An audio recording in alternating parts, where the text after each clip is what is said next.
by electronical manipulating images produced by a computer program, on a television screen. A television screen or other display screen. That's from dictionary.com.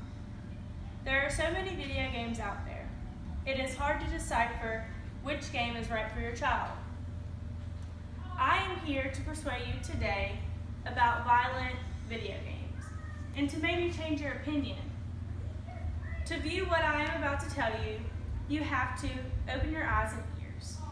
I know most people think that violent video games or video games in general have no effect, but hopefully you will see where I am coming from. There are different aspects that go into play with video gaming, especially violent ones. The main thing that struck out to me when I was researching was the access and the effects children have, history behind their technology, and the solutions we the people have. First thing I will be talking about today is the access of violent video games. Violent video games today are everywhere you turn your head. You hear pow pow in one ear and die die in the other ear. You look around to see where it's coming from, and you see a 9-year-old boy screaming at his parents' phone in the middle of the restaurant. Like I said before, they are everywhere you look. In one of the articles I read, nearly 3/14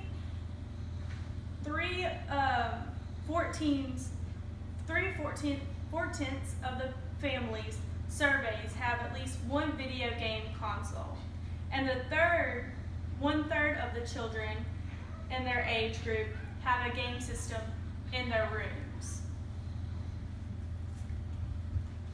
We as humans may not be physically teaching children to harm others, but we are giving them the tools to learn how to harm themselves, learn how to harm others or themselves.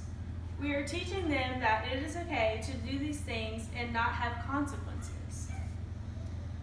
Leaving children unattended for hours at a time is letting them think that it is okay to do bad things because no one cares or is watching them.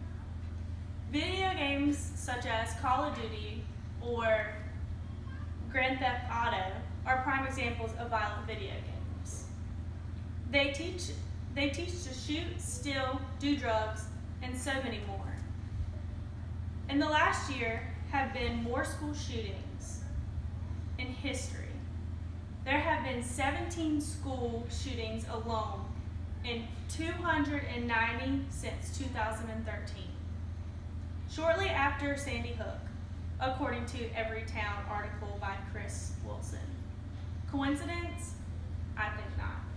This problem will only get worse if we do not do something to stop it. As technology becomes more advanced, there will be many more ways and more access to video games. This is where I come to play into talking about the history of technology. The impact that technology has on this world is remarkable. We have robots that do things for us. We have cell phones that take us places and do everything for us. We have the future in our fingertips, and it's going to get more extreme. The more extreme it gets, the more extreme video games get. The debate over violent video games can be traced back to 1976, release of the Death Race. The object of the game was to run over screaming gremlins with a car, and the humans would then turn into tombstones. After the game was released, the world went crazy. Protesters drugged the race machines out of the arcades and lit them on fire in the parking lots. Race machines soonly went no longer after this day. In California on October 7, 2005, they passed a law requiring to see a proof of ID when purchasing a video game, which I think is a brilliant idea, don't you? But unfortunately, they struck it down after trying to force it in 6 years, 6 states, they said, tried to change this and become using IDs.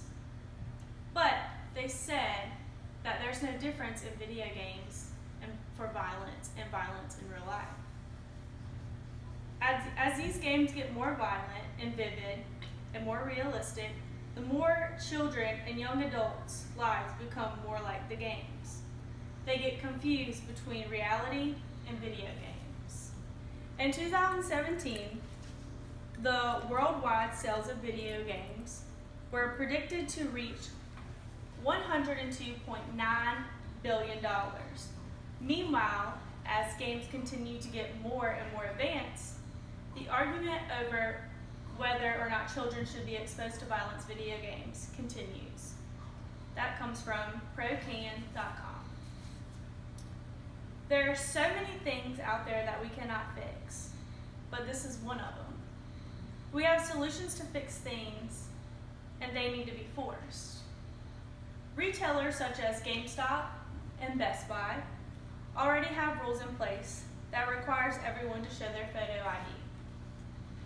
They have to be 18 years or older to buy a mature rated game. This keeps children from buying video games. If you see your child acting out or not doing good in school, look for clues at home. Are they spending too much time on the computer, iPad, etc.? While they should be studying, or are they staying up all night playing video games and not sleeping? If so, there are always ways you can fix this.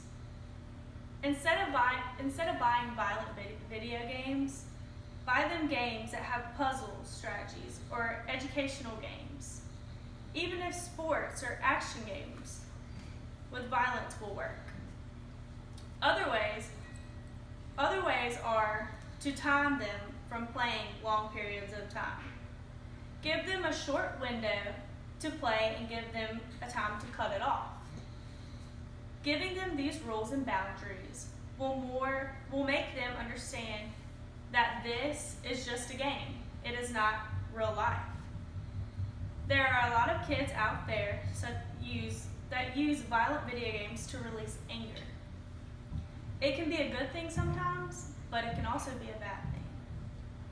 The anger can turn around and the character that they are looking for or trying to kill can become the person they're actually mad at in real life. When the game is over, in their mind, the game might not be over, and they make the game a reality. You may not think this can be, but I said in the beginning, open your eyes and ears. The impossible is possible. Thankfully, there are always ways we can prevent this. As stated, limit time, use, but also take your child, talk to your child, and if they will not talk to you, bring them to a therapist. Children need someone to listen to, just like we do as adults. Because video games have become such a huge nationwide phenomenon, it affects everyone through access and effects children have, history behind this technology, and the solution. We, the people, have things becoming more known. If we keep going on the path we're going, in this world, there will not be any good left. We have the power to make a change in getting things on the right path before it is too late. Are you going to wait, or are you going to start right now? That's up to you.